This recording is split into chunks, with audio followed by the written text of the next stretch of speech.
একবার না পারিলে দেখো শতবার, এই লাইনের যথার্থতা প্রমাণ করলেন লিটন কুমার। তবে ইতিবাচক অর্থে নয়, নেতিবাচকতায়। স্কুপ শট খেলে কি করে আউট হওয়া যায় সেটারই যেন প্র্যাকটিস করছিলেন জিম্বাবুয়ের বিপক্ষে তৃতীয় টি-20-তে। মোট 3বারের চেষ্টায় তিনি হয়েছেন সফল। ব্যর্থতার 16 কলা পূর্ণ হয়েছে, লিটন দাস ফের দ্রুত প্যাভিলিয়নে গেছেন। প্রিয় প্রতিপক্ষ জিম্বাবুয়ের বিপক্ষে টানা 3 ম্যাচে ব্যর্থ হয়েছেন। তৃতীয় 20 ওভারি ম্যাচে যেভাবে আউট হয়েছেন তাতে অন্তর্জালে রসিকতা আর নানান জল্পনা কল্পনা, বেশিরভাগেরই ধারণা লিটনের বিশ্বকাপে যাওয়ার সম্ভাবনা ইতি হয়ে গেছে এখানেই। বিকাশে কম খরচে ক্যাশ আউটের লিমিট বেড়ে 50,000, প্রিয় এজেন্টও 2টা। তবে বিসিবির অভ্যন্তরীণ অনেক সূত্র বলছে যে কোনো মূল্যে লিটনকে ওয়ার্ল্ড কাপে নিয়ে যেতে মরিয়া আগে থেকে।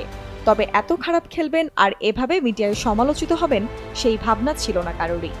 পুরোপুরি ব্যর্থ হওয়ায় এখন ক্রিকেট বোর্ডের থিঙ্ক ট্যাঙ্ক যৌক্তিক কারণেই চাপে। কারণ এই অবস্থায় তাকে বিশ্বকাপ খেলার জন্য নিয়ে গেলে ক্রিকেট প্রেমীদের তরফ জনরোষের সমূহ সম্ভাবনা। গণমাধ্যমে লিটনকে নিয়ে নেতিবাচক নিউজ আরও বাড়বে।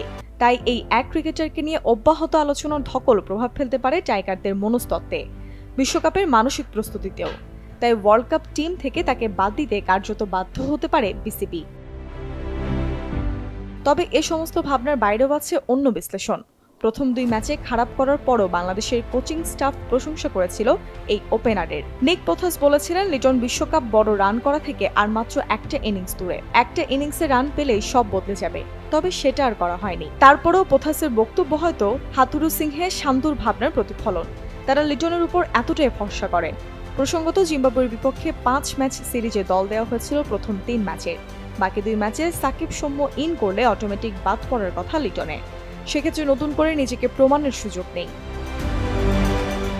সবশেষ 10 ম্যাচে ওপেনিংয়ে লিটনের গড় 20-এর আশেপাশে, স্ট্রাইক রেট 100-র দিকে, আর প্রায় 80টার মতো 20 ওভারি ম্যাচের স্ট্যাটাসে লিটনের গড় 25-এর কম। একজন ওপেনারের অ্যাভারেজ 25-এর নিচে হলে বিশ্বমঞ্চে সেই টিম ভালো করতে পারে না, এমনটাই বলে ডেটা বিশ্লেষণ। তাছাড়া তার খেলার ধরন নিয়ে আছে গুরুতর প্রশ্ন। টি-20-তে তিনি ডিফেন্সিভ নাকি অ্যাটাকিং ব্যাটসম্যান সেটাই বুঝে ওঠা দায়। সর্বোপরি 20 ওভারের সংস্করণে ওপেনিং করার উপযোগী নন তিনি। বিশ্লেষকদের মত, লিটনকে বিশ্বকাপে নিয়ে যাওয়ার সুযোগ একেবারেই নেই। তাতে নষ্ট করা হবে তানজিদ তামিমের মতো তরুণদের যোগ্য সুযোগ।